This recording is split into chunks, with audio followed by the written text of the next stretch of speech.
Welcome to the bold analysis. There is an analysis that I did last week, and I said that don't expect President Ruto to explain to Kenyans the real cause of breakup with Rigathi Gachagua. And I premised my argument on the fact that when William Ruto fell out with Uhuru Kenyatta, he decided to formulate a campaign propaganda from that fallout, and that is where he anchored his 2022 political campaigns.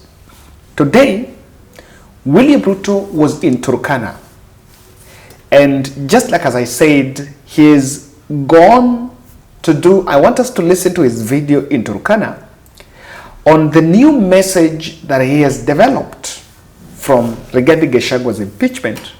And in this podcast, I want to debunk that political narrative and why I strongly believe that it's not going to be politically potent for the 2027 political campaigns. Before we get more into that, I want to remind us that, ladies and gentlemen, we are doing Nyandarua Elderly Mission. Nyandarua Elderly Mission, we are going to support these three elderly members of this society here. They are from Kipipiri. I've been corrected, it's not Kipiripiri, it's from Kipipiri. So their squatters, that land they were given when Uhuru Kenyatta was the president. They were issued the allotment letters, but they've not been able to put up structures. So as you can see there, those houses, the shanties you're seeing there, they are living there with their grandchildren and their children.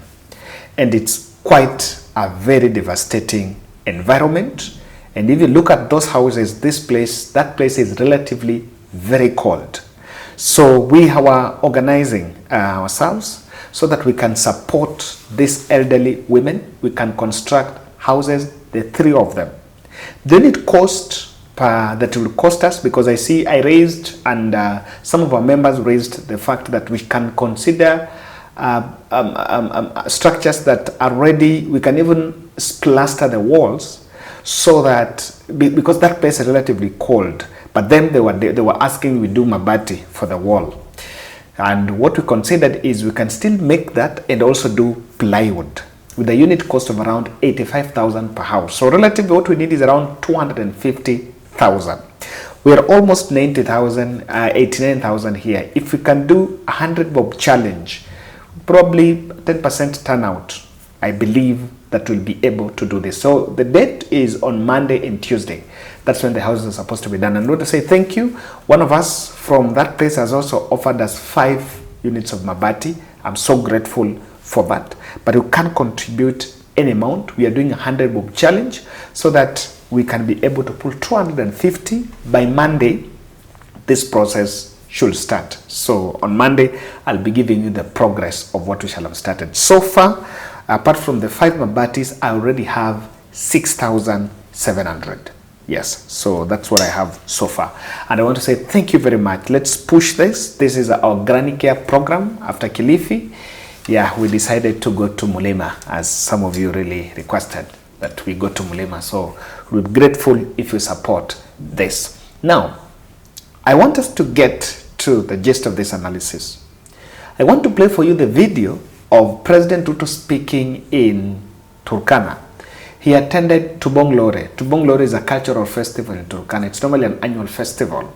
So if you remember, even last year he attended it. So he attended that festival, and after that he decided to hold some roadside rally, some impromptu rally, just within, not very far from where that event was going on. And I want you to pay attention to 2 things. One is his message, and number 3, look at the crowd, because there is something that if you are keen, you will see from this crowd. Community and the KWS is sorted out so that we can have a harmonious relationship between those countries. Mimi vile vile nataka niwaeleze ya kwamba kwa yale mambo mengine yote ambayo tumekubaliana pamoja na nyinyi, mimi niliamua ya kwamba hatutaki Kenya ya ubaguzi. Hatutaki Kenya ya migawanyiko. Tunataka tuunganishe taifa letu la Kenya. Mimi nataka niwaulize nyinyi watu wa Turkana. Sawa sawa? Mimi niliamua nikasema nitatengeneza serikali ya kuunganisha Wakenya wote. Na nimechukua mpaka na mawaziri kutoka sehemu ya upinzani. Ni kweli ama si kweli? Mimi nauliza nyinyi watu wa hapa Turkana. Munasema munataka tuunganishe Kenya ama munataka tutenganishe? Tuunganishe ama tutenganishe? Hebu nione wala wanasema tuunganishe. Kwa hivyo tumesema hatutaki siasa ya ukabila.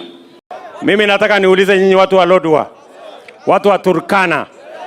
Mimi niliamua nikasema hatutaki siasa ya kugawanya wananchi.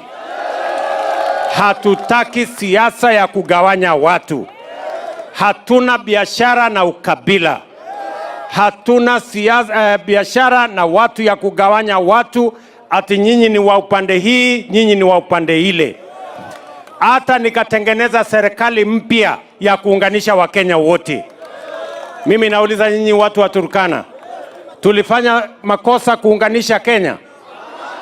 Tulifanya makosa kutengeneza serikali ya kuunganisha Wakenya wote?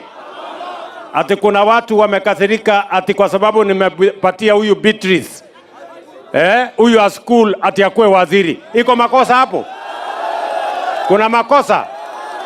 Kuna makosa? Niendelee kuunganisha Wakenya ama nisiendelee? Niendelee ama nisiendelee? Wale wanasema tuendelee kuunganisha Wakenya nione kwa mkono. Tuko pamoja jameni?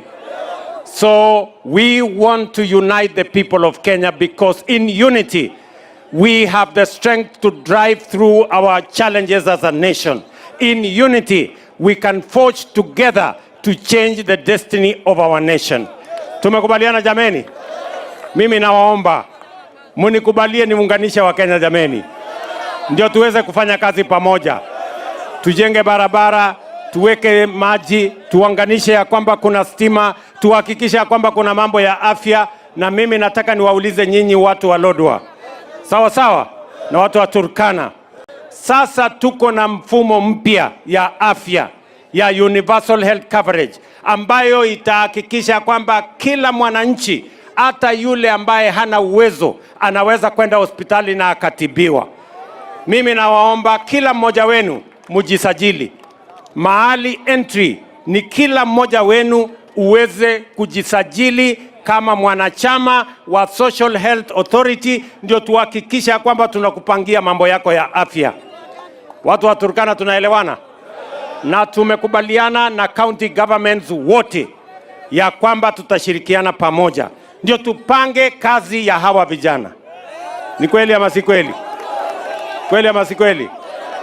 So mujipange hapo, tuko pamoja. Nimefurahi kufika hapa Lodwar. Na mimi naona vile mumekaa, mimi nataka nipangane na nyinyi. Tumeelewana? This video, I have watched that video twice, and that's why I've played it for you twice.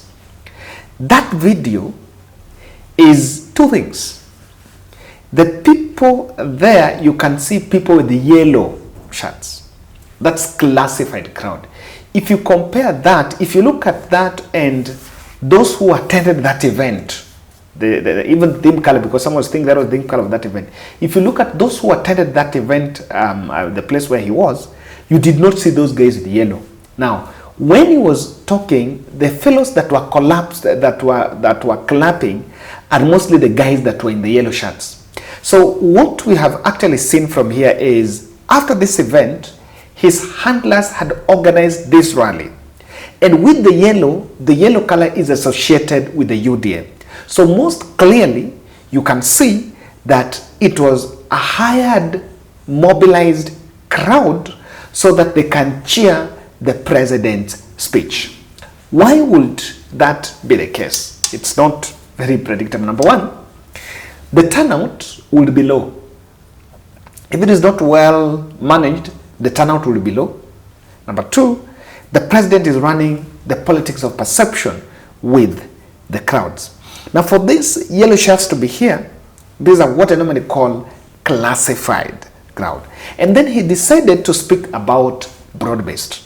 And if you look at his message, he's saying to tell the people there, Turkana is 50 UDA, 50 ODM. In fact, their governor is ODM. Their governor was elected on ODM ticket. And Beatrice School was appointed as in cabinet in terms of, I think, Asal or something. So there is a minister from Turkana that was appointed.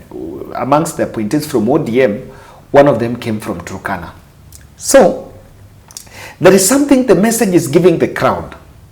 He's telling the crowd that some people are unhappy. Remember, in that statement, he's talking about war and divisive politics. And then he's saying some people are unhappy that I appointed Beatrice in cabinet. Now, I want to, I've paid attention to that message, and two things crossed to my mind. Number one, the president knows very well that the public are waiting for what he will say on Rigathi Gachagua impeachment. So, it is not magical science that you can see that those jabs were actually targeting, were actually being directed to the deputy president, Rigathi Gachagua. And so he has taken this debate to the people.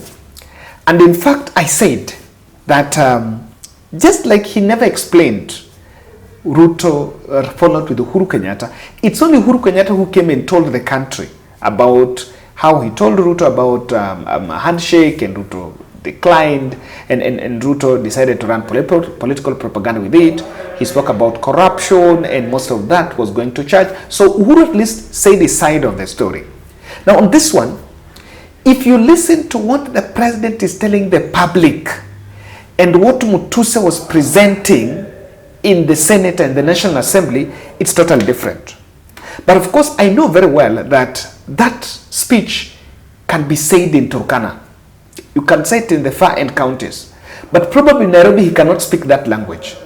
Amongst the things that have been spoken, allegations against the Deputy President, Rigathi Gachagua, I think is not mentioned of anywhere that Rigathi Gachagua was against the broad-based administration. In fact, if you ask me, after that broad-based government was formed, everyone knew very well that that was against the wish of the Deputy President, Rigathi Gachagua.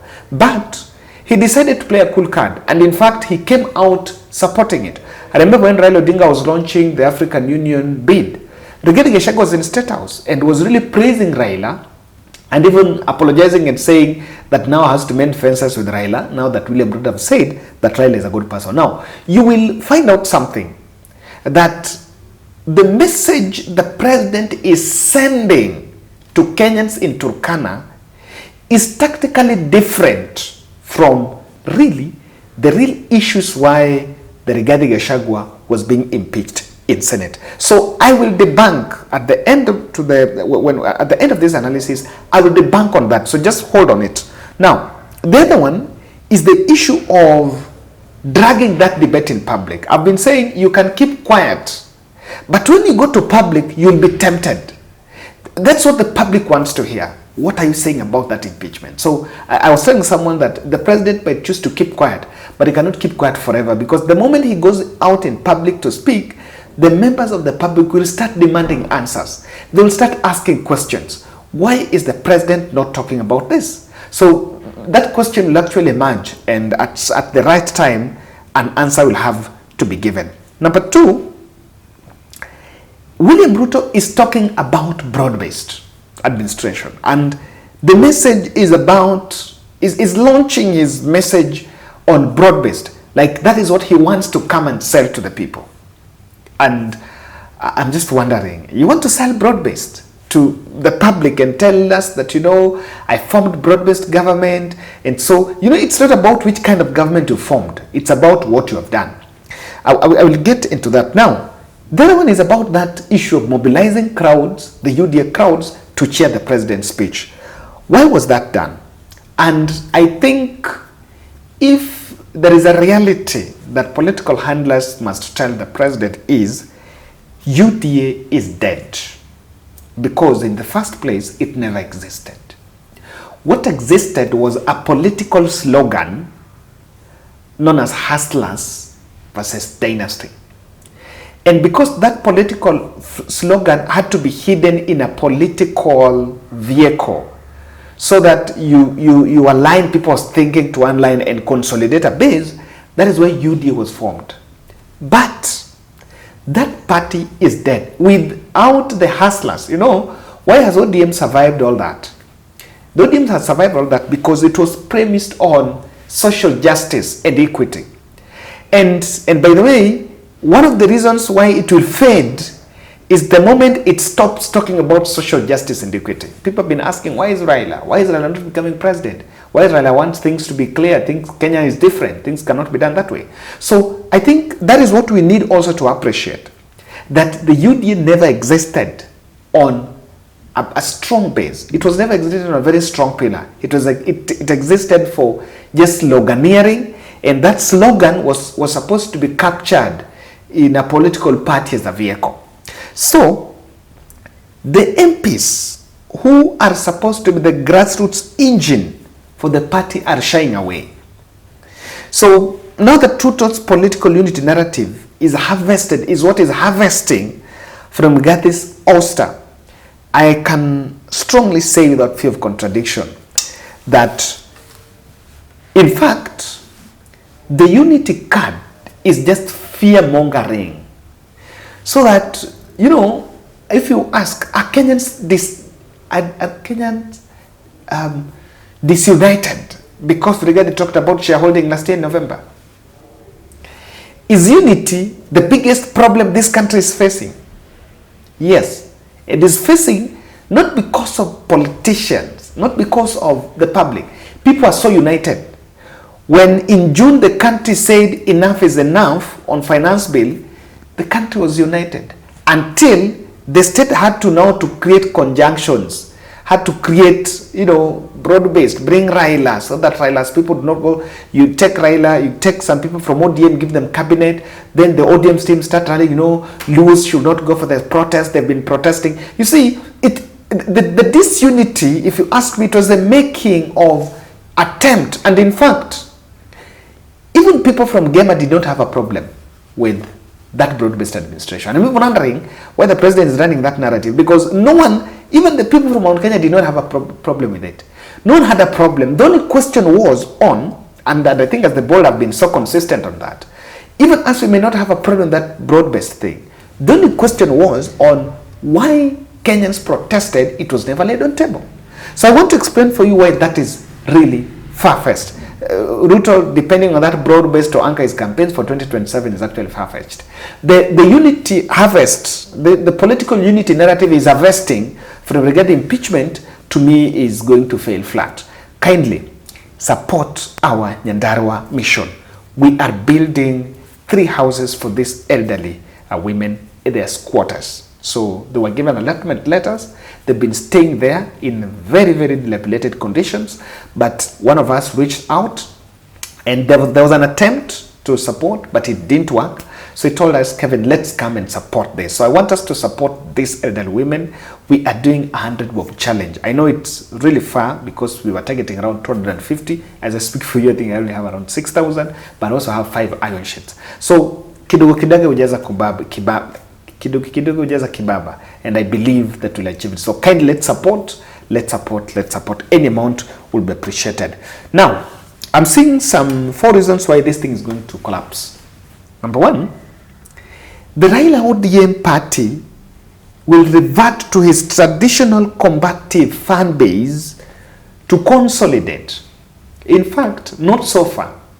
In February, when Raila fails to get African Union Commission, the supporters, if he fails, and we are not praying he fails to get it, but the probability is also there. In fact, the probability is higher on failing to get it. If he fails to get it, then what's going to happen here is the constituency will start demanding an answer from Ruto. And the constituency will read a Ruto betrayal on Raila Odinga. That Ruto has betrayed Raila. We gave him cabinet slots. We cooled Gen Z, but now he's not helped us. So the burden of what Raila has gotten from William Ruto will rest with William Ruto himself. And in fact, when the politics of the country will start taking shape, ODM will need its constituency. ODM will need its constituency. And from that, they will field candidates in all these positions. When you hear one guy saying we will even vie for president, if Raila is not in ballot, if Raila is not going to AU, he will try to seek an elective seat. And he might even go for that presidency. So that is one thing where I think it's ongoing. The second reason, I think this one Ruto should even know. Raila will not allow Ruto to inherit his constituency under the guise of that broad-based administration. Remember, politics, if the moment you hand over your constituency, even those cabinet slots, you must not get them. Yes. In fact, if Mount Kenya was to maintain for Mount Kenya to what Mount Kenya has managed to maintain power is they've always maintained their constituency. In 2013, in 2007, it was Kibaki. 2013, it was Kibaki. That was their son. That was 2007, it was Kibaki. 2013, it was Kibaki. 2013, it was Uhuru. 2017, it was Uhuru. They've always managed. It was only in 2027, in 2022, that they donated that constituency to William Ruto. And I will say the word donated because political parties used to say you can hire Kikuyu, but you cannot rent one. You can just rent, but you cannot have him forever. So, look at what has happened. That constituency was donated to William Ruto by the likes of Rigathi and Kimani Ichung'wah. And now that constituency is already breaking up. Yes, it's no longer as of 2022. So, Raila will not allow. And the moment he doesn't have that constituency, he can think of changing Kindiki with Junet. I'm told that is one thing that is on table, that ODM has put on table. So, Raila will not allow Ruto to inherit that constituency under that broad-based. In fact, you will not hear Raila's people talking about that broad-based. For them, they're talking about we will field candidates all over. The other issue is midterm elections are a measure of scorecard. If you compare 2027 and 2032, in 2027, people will ask scorecard. In 2032, the voters are, you go, where we enter. We don't want to hear about what we've done. It's in the constitution, you have to leave. So, and you don't have the burden of showing people who to vote for. You try that, it fails, like what Uhuru tried. So, in 2027, it's about the scorecard. And this time round, the public is getting civic education. Adani, the public is raising questions. Transition from NHF to SHA, public is raising questions. Education funding model for university, it's totally not working. Human rights violation, the cases of abductions and kidnappings, it's already raising eyebrows. So it's not going to be on that unity. We're not going to vote. The public is not going to vote because they're voting for unity. If anything, they are not disunited. The public is getting sensitized on matters that really take. The issue is Mount Kenya Rigathi Oster is a warning for own party. In fact, it's true. Even these Kimani Ichung'wahs, they know behind closed doors, when they're talking in bars, they know that in 2027, they must shop for a political party. For it to be safe, they must shop for a political party. Because what Rigathi has fallen easily, he doesn't have a constituency. He doesn't have, Nani has a third leg, even if it is a weak leg. Both Musalia and Wetangula, they both had the third leg. So I think this message of unity is just to wake the public. But from my end, it's not this place. The kind of, that political narrative Ruto is harvesting from Rigathi's Oster, for me, it's not going to be politically important because the public is a bit more enlightened. Thank you.